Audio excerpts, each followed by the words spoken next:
গেল কদিন আগে অতিবৃষ্টি আর উজানের ঢলে গোমতীর চরের ফসল তলিয়ে যায়।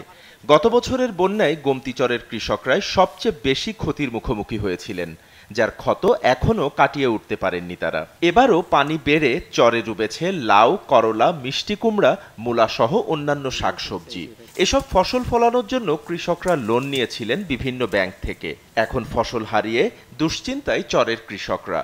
নতুন করে ঘুরে দাঁড়ানোর পথটিকে যেন আরো কঠিন করে দিল অতিবৃষ্টি আর উজানের ঢল। এই বছরে আমার বন্যা আইসা সারে আমার 10 লাখ টাকার মতন লস। মিষ্টি কুমড়া লাগাইছি, মূলা লাগাইছি, করলা লাগাইছি, আমার এটি অনেক পচা টচা সব শেষ হয়ে গেছে। বৃষ্টির কারণে, বন্যার কারণে আমার করলা গাছ নষ্ট হয়ে গেছে বুঝলেন।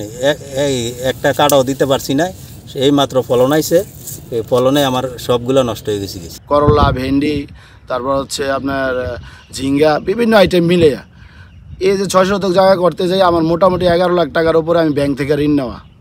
গত বছর বন্যার কারণে প্রায় 15 লাখ টাকার উপরেই ঋণ নেওয়া, কিন্তু এই মুহূর্তে এসে এই যে সর্বশান্ত হয়েছি, এখন তার দাঁড়ানোর কোনো সুযোগ নাই।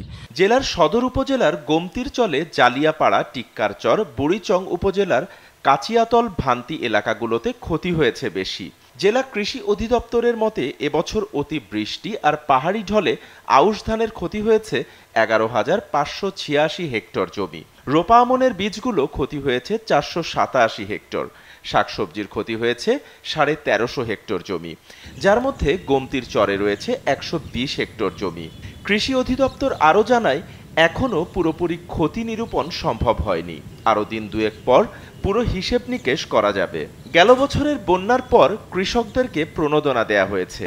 এবারও কৃষি বিভাগ ক্ষতিগ্রস্ত কৃষকদের প্রণোদনা দিবে বলে জানালেন কৃষি অধিদপ্তরের এই কর্মকর্তা। গত বছর আমাদের বন্যার পরে আমরা কৃষকদেরকে যেভাবে পুনর্বাসন দিয়েছিলাম বা সহায়তা হয়েছিল সরকারের পক্ষ থেকে, প্রথম দিকে সবজির ক্রাইসিস থাকলেও পরে কিন্তু সবজির সারপ্লাস হয়েছে। আমাদের দেখেছি আমরা শেষ দিকে কৃষকরা কিন্তু সবজির সেভাবে বাজার মূল্যও পায়নি, এত বেশি সবজি উৎপাদন হয়েছে। তো কৃষকরা কিন্তু বসে থাকে না, ওনাদের প্রয়োজনেই ওনারা কিন্তু কাজ করে যায়। এবং আমরা কৃষি বিভাগ চেষ্টা করি ওনাদেরকে যতটুকু সম্ভব মানসিকভাবে সহায়তা দিতে, এবং যদি সম্ভব হয় সরকারিভাবে আমরা তাদেরকে উপকরণ দিয়েও সহায়তা দেওয়ার জন্য চেষ্টা করে থাকি। তো সেদিক থেকে হয়তো সরকারের ইচ্ছা এবারও আমরা আছে, আমাদের প্রণোদনায় কিন্তু সবজি চাষিদের জন্য প্রণোদনা আছে, সবজি বীজ সহ নানা ধরনের উপকরণ। তো সেগুলোর মাধ্যমে হয়তো কৃষকরা আবার ইনশাআল্লাহ ফিরে আসবে। যদি আর ভারী বৃষ্টি না হয় এবং পর্যাপ্ত সরকারি সহায়তা পাওয়া যায়, তাহলে ঘুরে দাঁড়াতে পারবেন গোমতী চরের কৃষকরা। SATV digital.